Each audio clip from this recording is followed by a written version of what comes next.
And if you have something else, you can put it in the chat box. Kind of, if there's something urgent during the presentation, there's that chat box as well. But the Q&A thing is what I'll go to at the end. And so let's jump right in. So home buying 101. If you've never bought a home before, it's an exciting process, but there's a lot to learn. And I'm hoping to give the foundation here today. All right. So let me start by a little introduction for me. I'm Jim Duffy, and I'm a lender, and I've been doing this for 18 years, almost 19 years now.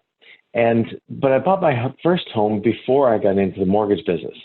And I remember it quite well. We were expecting our first child, and everything was great. My wife came and said, well, now that we're expecting a child, we probably need to own a home. And I said, oh, great, yeah, I don't even know what to do there. But we went and we found a home, and we're going through the inspection process and everything. And everything, that part was great. It was fun because my wife did most of that. Finding the home, happy wife, I feel like, you know how that goes, that saying. But I just remember laying in bed at night, staring at the ceiling with wide-eyed, couldn't sleep a wink, going, I don't know if I'm going to be approved this home loan. I don't even know what goes into it, what I've done. You know, are we going to get this house? I don't even know. And it's a feeling that I don't want anyone to repeat. So hence the process here. I don't want anyone to go through that same wide-eyed. It's a terrible feeling, but really it's just a lack of education because I didn't know what went into a home loan. I didn't know if I'd be approved or not. Eventually I was, and I'm very happy about that. But man, I was sweating bullets for a while. I was like, what if I can't do this? What am I going to do then? We got a kid on the way. His wife's fallen in love with his home, and so have I. And so that's where desire meets belief, is when there's an understanding. So that's the whole point of this.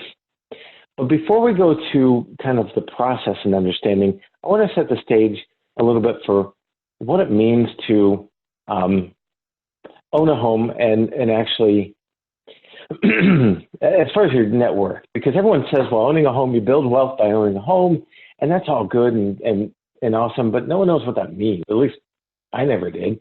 It was several years into the business here that I finally stopped and said, what does it actually mean? And there's a study that the Federal Reserve does every 3 years on just finances, you know, personal finance. And part of that's home ownership. And they found that the average homeowner in the United States has a net worth that's 44 times greater than the average renter in the U.S. And so what that tells me is, just based on that percentage, if you want to be the big dog and really grow wealth, you really should own a home at some point. But here's what the numbers look like. So again, they do this study every 3 years. The last one that came out was 2016. So they're completing and not finalizing, just haven't published the new study. And you can see by the blue line, it changes a bit over time, the percentage and the net worth and everything, but it's a significant difference from the red line. So in 2016, the last published study, the average homeowner in the United States had a net worth of $231,000 and change. The average renter in the United States had a net worth of $5,200. A huge difference. But a lot of that difference is made up because the home appreciates in value. It's going up over time, and you're paying down the mortgage over time. So you're building that asset into what it should be, an asset, right? Let's look at it a different way, though. So here I just compared buy versus rent. And I said, well, what if we take an average renter of about $1,500 a month in rent, and we take a little over a median home price, actually, of $280,000 purchase price. And we look at that over time. Now, the average homeowner is in a home for 9 years. So because that's the case, I just took, let's say over 9 years, what happens? What happens with net worth, et cetera? The first thing we know, pardon me, the first thing we know is that rent over time doesn't stay stable. It tends to go up. So I assumed a 3.5% increase per year. And I also assumed an interest rate of 4%. Now rates are lower than that right now, but I just, for our purposes, put, well, you get a 4% 30-year fixed rate if you buy the home as opposed to renting. And you can see it over those 9 years, the home has appreciated $53,000, and the homeowner has paid down the mortgage by, paid down the mortgage by $47,000 and change. The cash flow difference over the 9 years is about $16,000. So I'm rounding up there. So over renting. And again, that's because you can see at the very first, your mortgage payment is more expensive than rent. But again, the rent is increasing every year. The rate is fixed for 30 years, so it doesn't increase. But I did put a little increase for property taxes because taxes tend to go up, unfortunately. But nonetheless, over the 9 year period, the cash flow goes in favor of the homeowner as far as less cash out of pocket to just own that home, to live in that space, if you will. And that includes some money for repairs, right? Because if you're renting, you don't do the repairs. You just call the landlord. But if you're owning, I've included some for maintenance and repairs put aside every month as well. Cool. So here's an interesting stat. I'm going to move this over here because I think it's blocking the way. So the interesting statistic is when you buy versus rent, you have to kind of look at, the stat is you're $90,000 wealthier by buying over renting. But look at this. That's not true in the first few years. So really, when you go to buy, you have to make sure that you're going to be there for a while.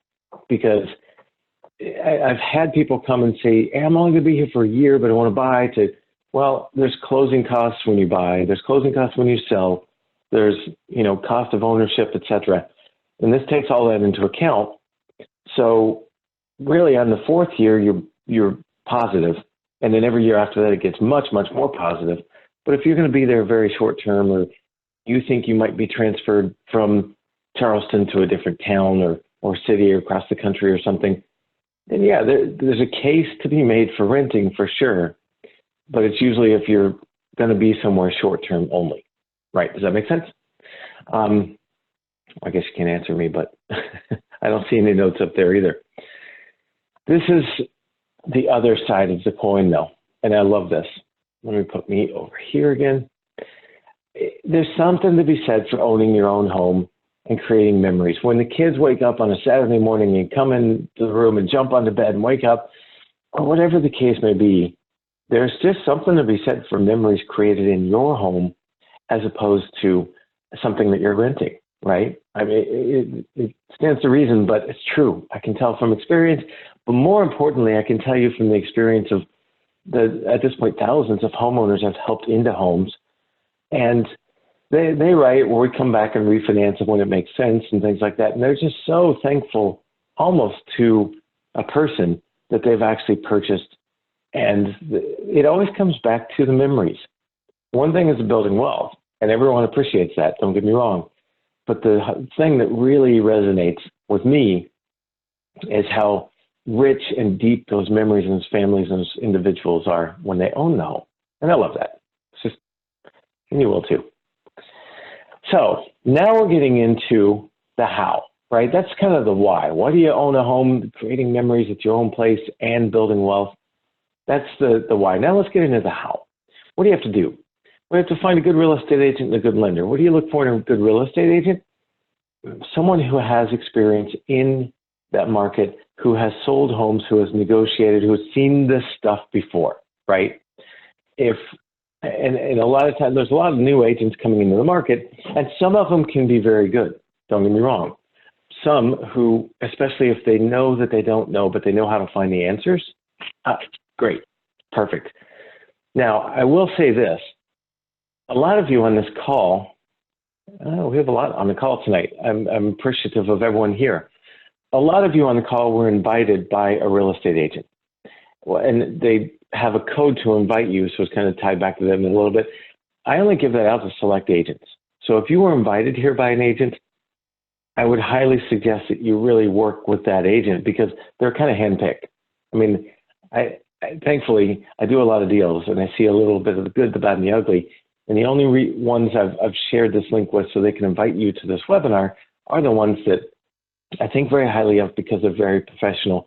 And very professional generally means it always means they put the client's interest first, over and above their commission.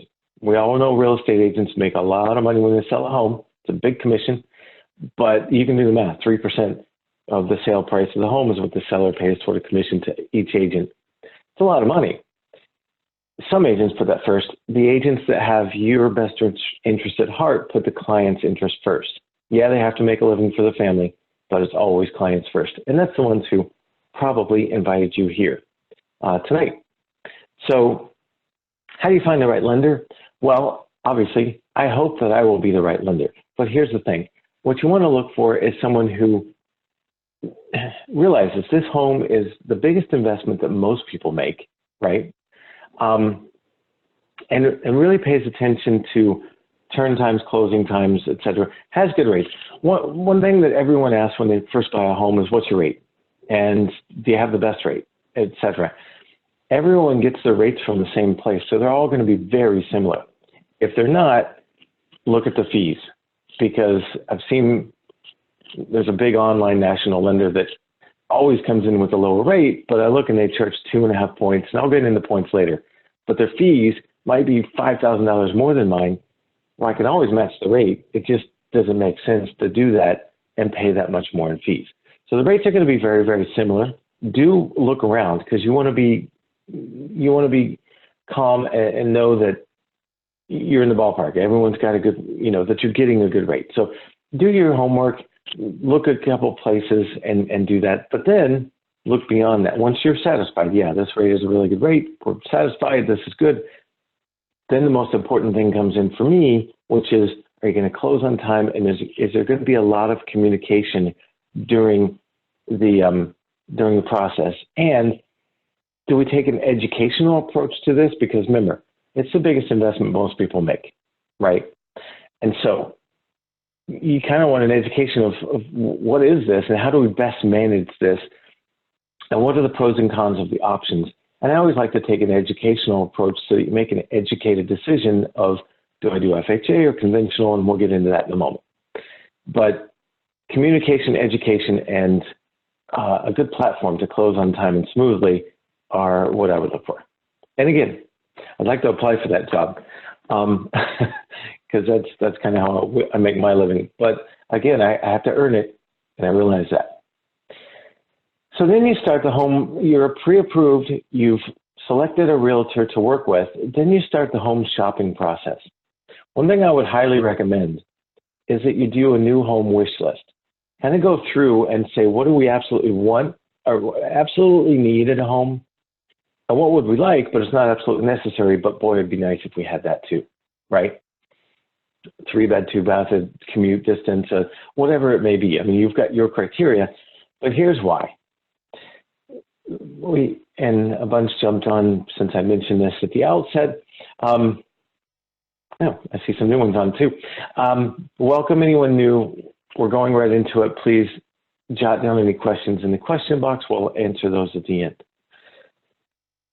But here's why the new home checklist is important right now, because the inventory of homes for sale is at about a 3-year low right now, meaning there's just not as many homes on the market as there were.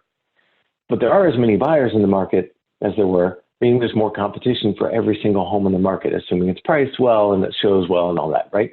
They're going quickly. I mean, I'm seeing homes go on the market and in 24 hours, 48 hours, 72 hours a week, they're gone, they're under contract.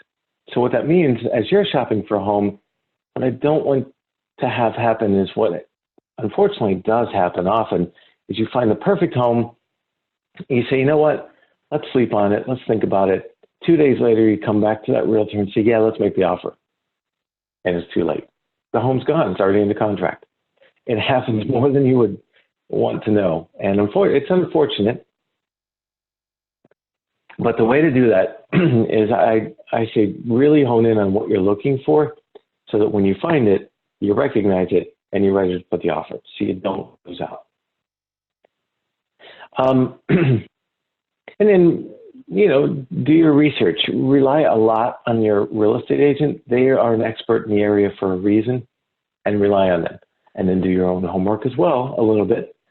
And then also figure out what can you do in that offer, right? How do you make the offer? So what a lot of people do, their knee-jerk reaction is, I want a really good deal. And everyone wants a really good deal. And even when there's tight inventory, you can get a good deal, but sometimes it gets being creative in how you negotiate. And here's an example. A lot of people go in and they say, wow, this home is $300,000. It's asking $300,000. What if I came in at $290,000 or $295,000?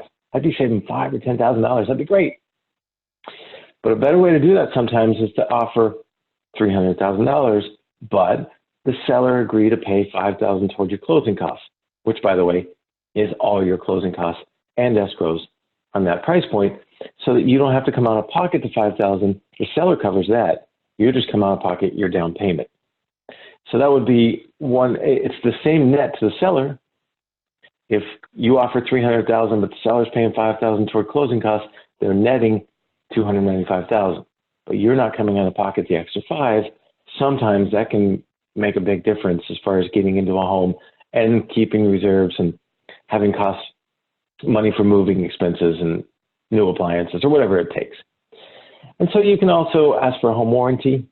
What that is, in a nutshell, is an insurance policy against the big systems in the house, heating and air, your hot water heater, your refrigerator, stuff like that.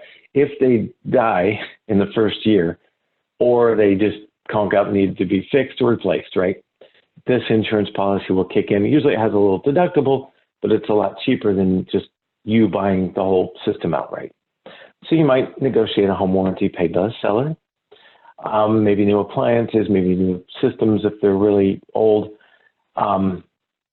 repairs, especially those that are needed, right? Every home inspection, by the way, will have a list of items a mile long that home needs. But usually that list is really, really small stuff.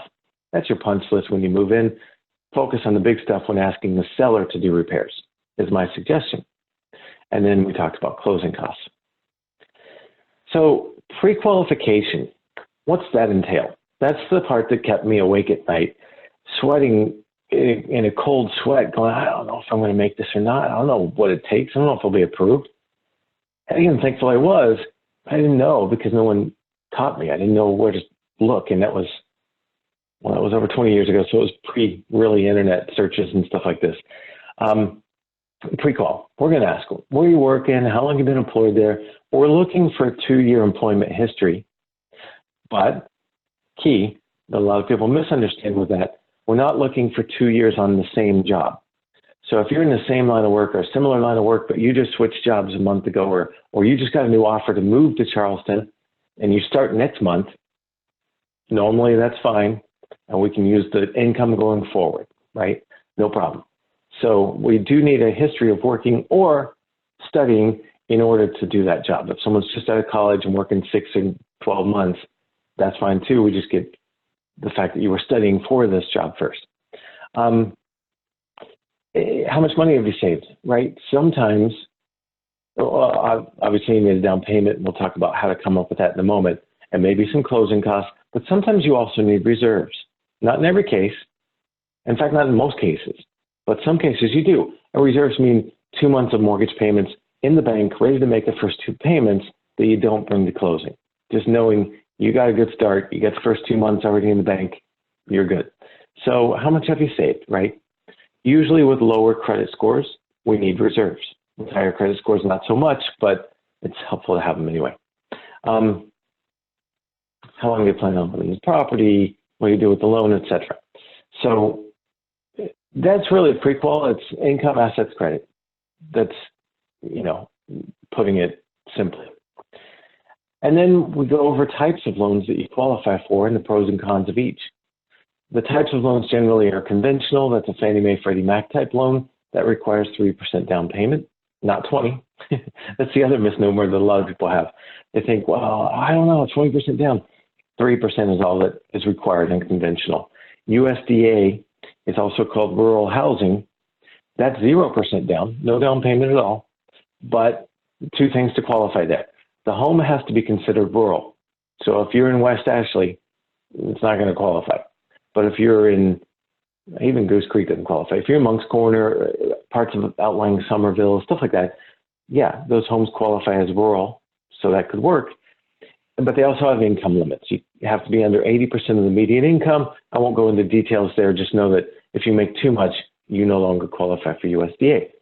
It's kind of a first-time buyer type program, even though it's not limited to first-time buyers. VA, obviously, most people know you have to be veteran or active duty or work for the DOD or something like that. FHA loans, the misnomer for that is they're first-time buyer loans. Nope, not at all. Anyone can get an FHA loan, and it's 3.5% down payment. So whatever the purchase price is, so if it's a $200,000 purchase, you're going to need a $6,000 down payment for conventional. You'll need a $7,000 down payment for FHA. Again, that's 3% or 3.5% respectively. Then there are some down payment assistance programs. Unfortunately, in South Carolina, ours is not great. However, having said that, Freddie Mac has a new one. And we are one of the few lenders that it's a test program, and they're rolling it out. It also has income limits, but if you make under like $63,000 per year, you can qualify for $1,500 toward that 3% down payment. That's a really neat program. I hope it lasts. It's a pilot program right now. We don't know if it will, but right now it's in place, so I'm doing several of them. And then jumbo is anything over $510,400. So if you buy a $800,000 home, put 10% down, that's $80,000, and $720,000 loan amount, that's going to be jumbo. And what that means is those are held by other entities that aren't government. So it's not Freddie Mae, Freddie Mac, Ginnie Mae.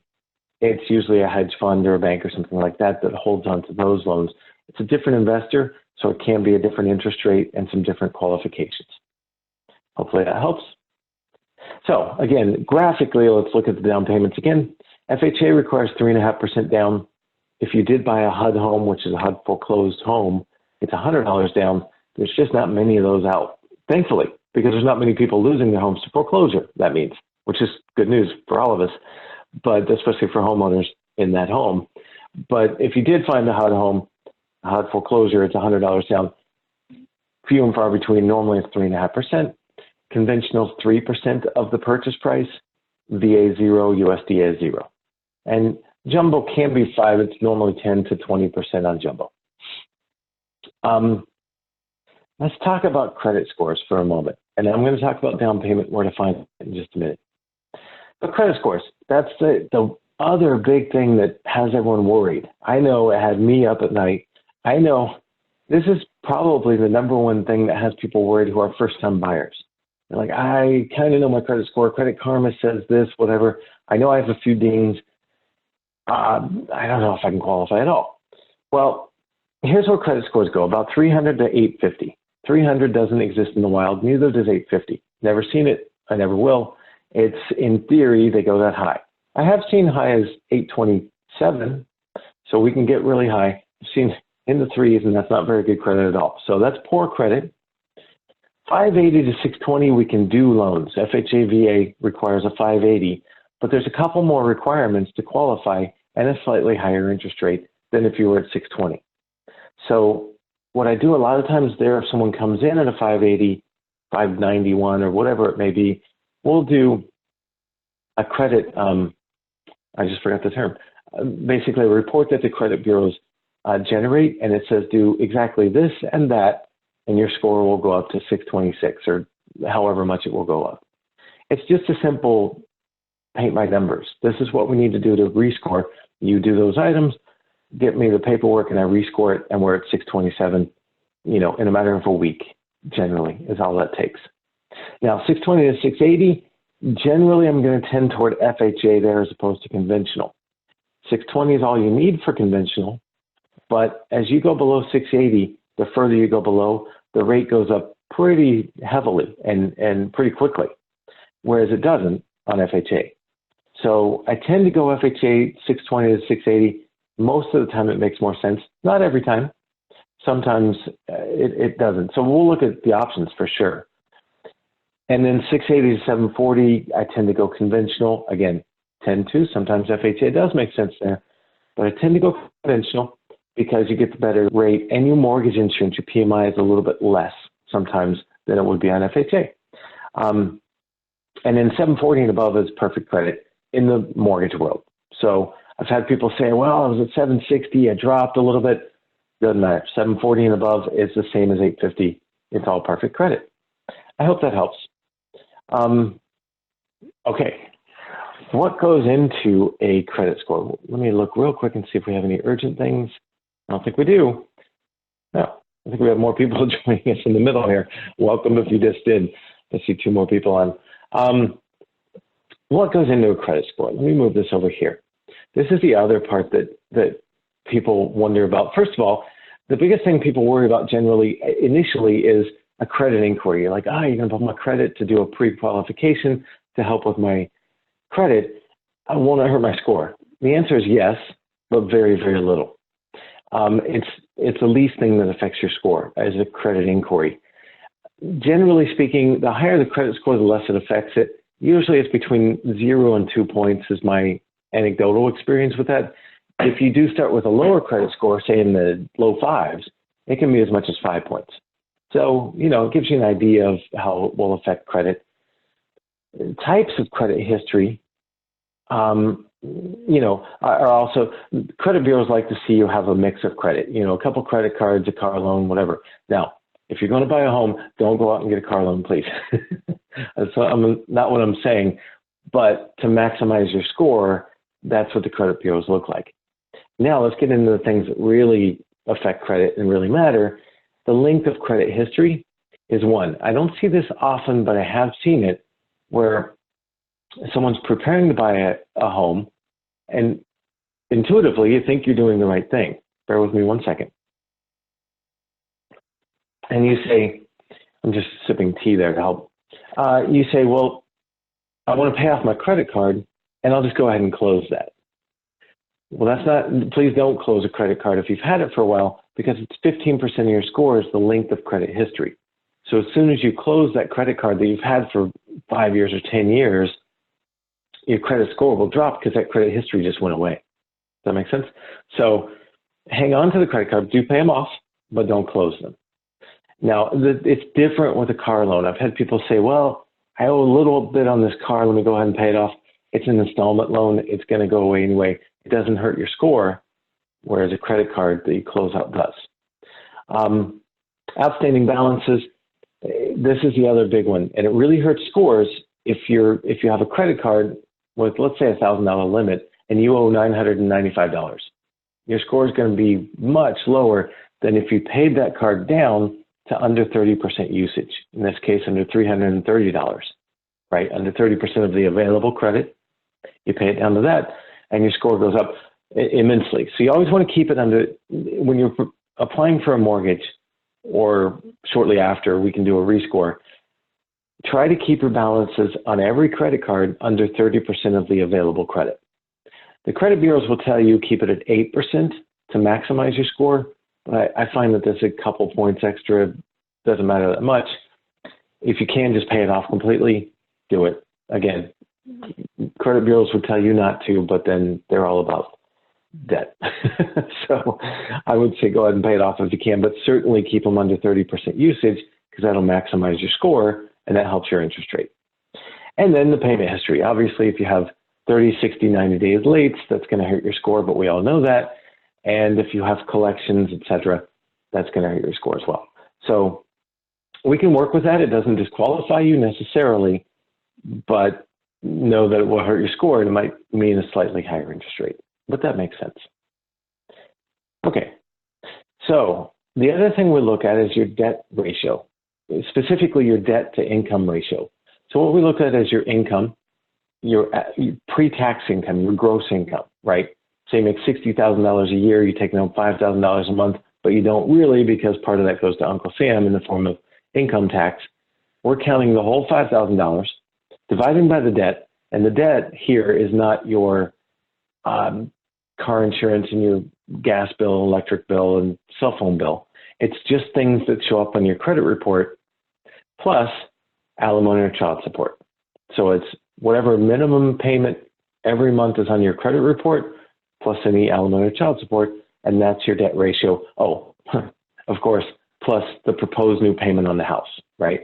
And so what we're looking for is really, ideally, Fannie Mae, Freddie Mac say ideally you want to be under 38% of your gross income, but lots of people go to 43%. I get it approved. I can go higher than that in some cases, but be careful. Sometimes I can qualify you for something that becomes uncomfortable. So it's important to know what you can qualify for, the maximum loan amount, the maximum house purchase you can qualify for and all. But then it's more important to back into, where's my comfort level? I call it the pillow test.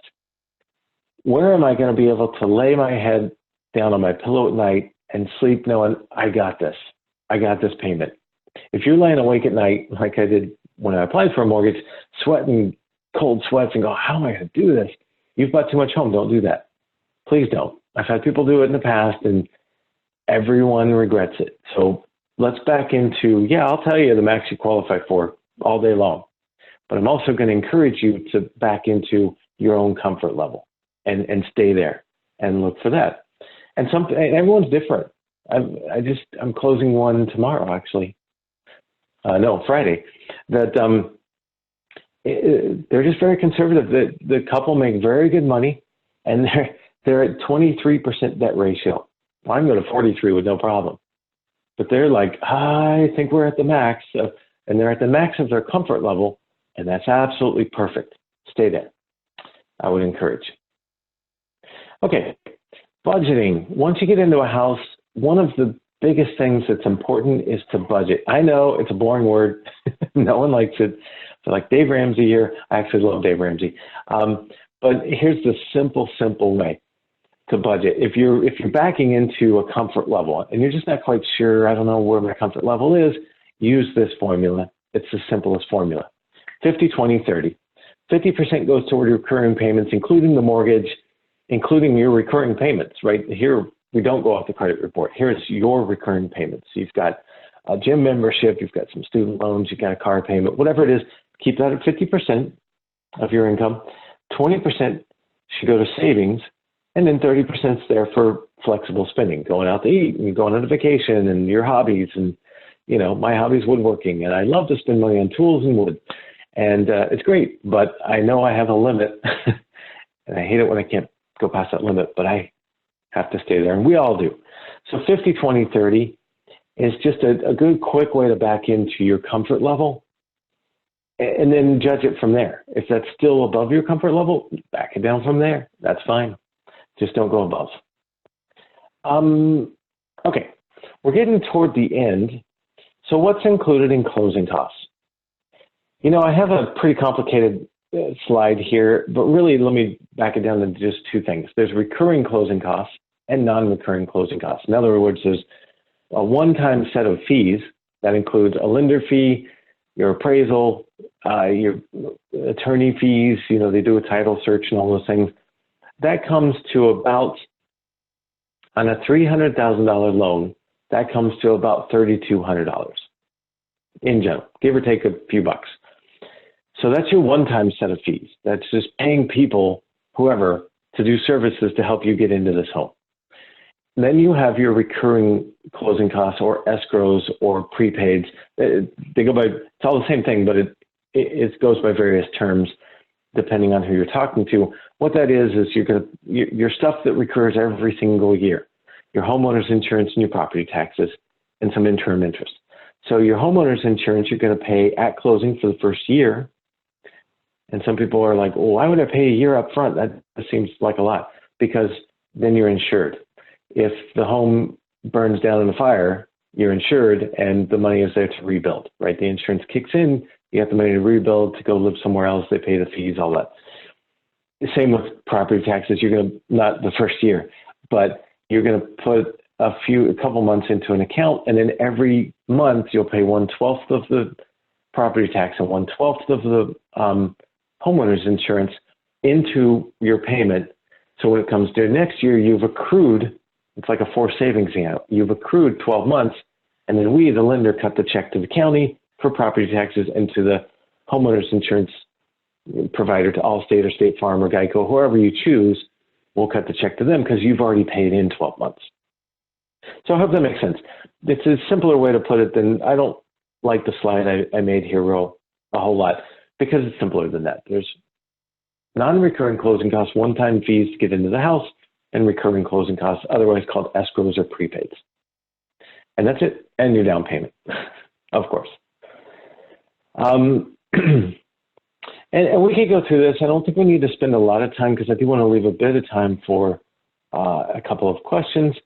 What goes into closing? Let me put this over here so I can read under myself here.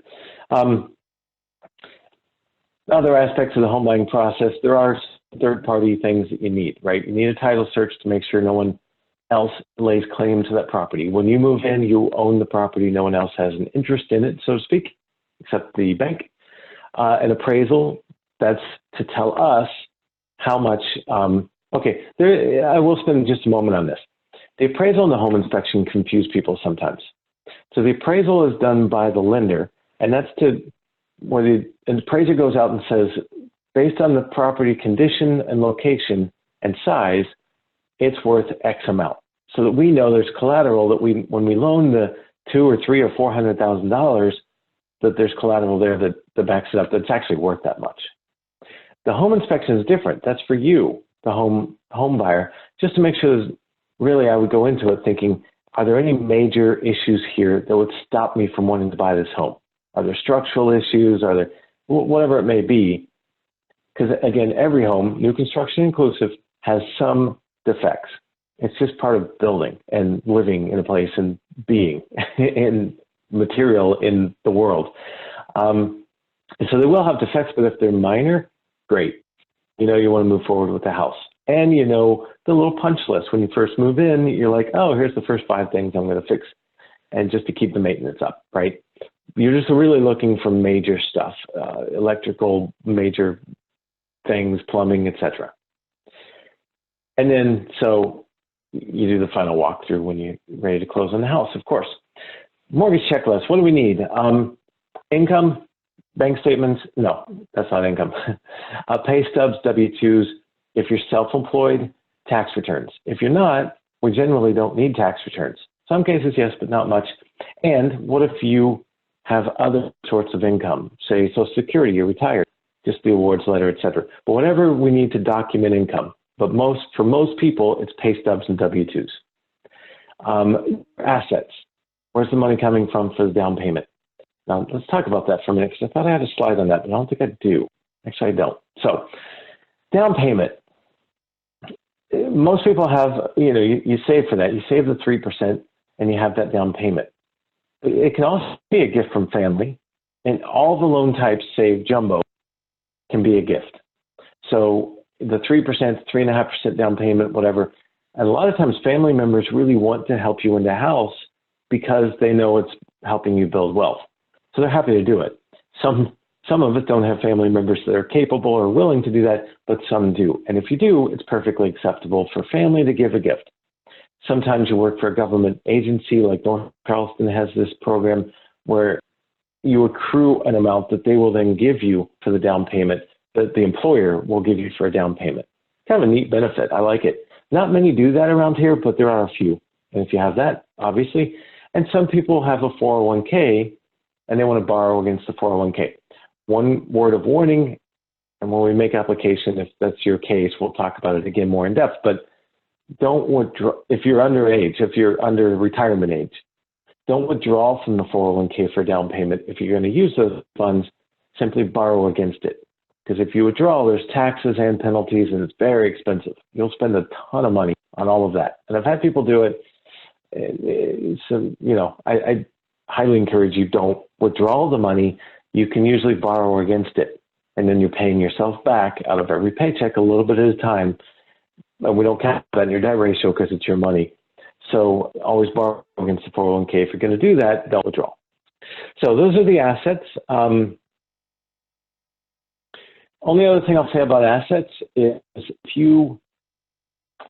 if the assets are coming from a different place and they haven't been in your bank account, we usually get 2 months bank statements, right? 60 days worth of bank statements. If the money hasn't been in there, then it's not seasoned.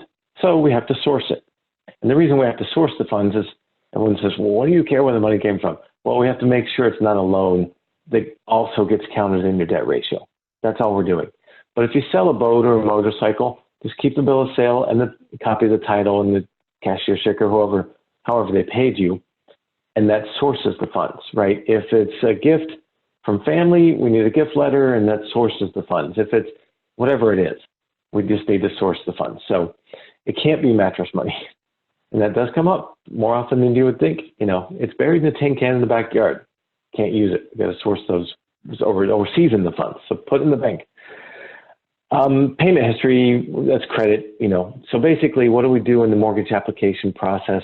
We're looking at income, assets, credit, and then any other properties and things like that that you might own, any rental properties, a beach house, anything like that. And then sometimes there's other stuff like student loans. And I'll just mention that quickly. A lot of people have student loans and on IBR payments, income-based repayment. So they're paying back less than the amortized amount. They might owe, one that I saw yesterday, $120,000 in student loans, but their payment is, I think it was $100 a month or $110 a month. So it's less than the 1%, right? And we can use that too. So we'll have to document that. So there's a few other items that we may have to document just on an individual basis. But basically, it's income, assets, and credit, and then any other thing that comes up specific to you. And there's usually not a whole lot. Okay, so we're nearing the end. The benefits of buying a home. I love this. First, more renting. Let's say you were paying $1,500 a month. You get a kiss your landlord goodbye. And let me move me up here again. Which is always a nice feeling. Not that we don't like our landlord, you know, it's all good, but it's nice when you can say goodbye to the landlord and start building wealth for yourself. Again, I just mentioned it, building wealth. In our example earlier, if you own the home for 9 years, $280,000, you're going to build up about $90,000 in wealth over that ownership period, which is nice because it's not earned. It's just passive income, so to speak. You got to live somewhere. You can't really live under a bridge. So you got to pay someone something. You might as well be building wealth for yourself. And you create memories. And that's the priceless part. That's the part I love. It's just, there's something to be said for owning your own place and being happy and content there. So getting approved for your home loan, free. There's no cost to pre-approval. You know, once you're under contract, yeah, you'll pay for an appraisal and then there's some closing costs at closing, but free. Absolutely. So I would say let's explore it. If you're close and you're wondering about buying a home, the next step is let's get you pre-approved. And that's it. So one thing I want to do as well is say, if you were invited here by a real estate agent, call them and say thanks and let them know your next steps. Because the next step with them might be, let's start looking at homes or at least get a search going where every time a home comes on the market, they show you what's on the market. So do we have any questions? Wow, we don't have any questions. That's a first. Give it just a minute, see if anyone, we still have a lot of people on the call. So thanks for staying to the end, by the way. I really appreciate it. And I hope you got something good out of it. And thank you. You're welcome. Okay, so it looks like we just have some thank yous and everything. If I can help, please reach out. I'd love to. I look forward to really helping you purchase a home and get to the home of your dreams. That's it. Have a good evening. If I can help, reach out and we'll talk very, very soon. Bye-bye.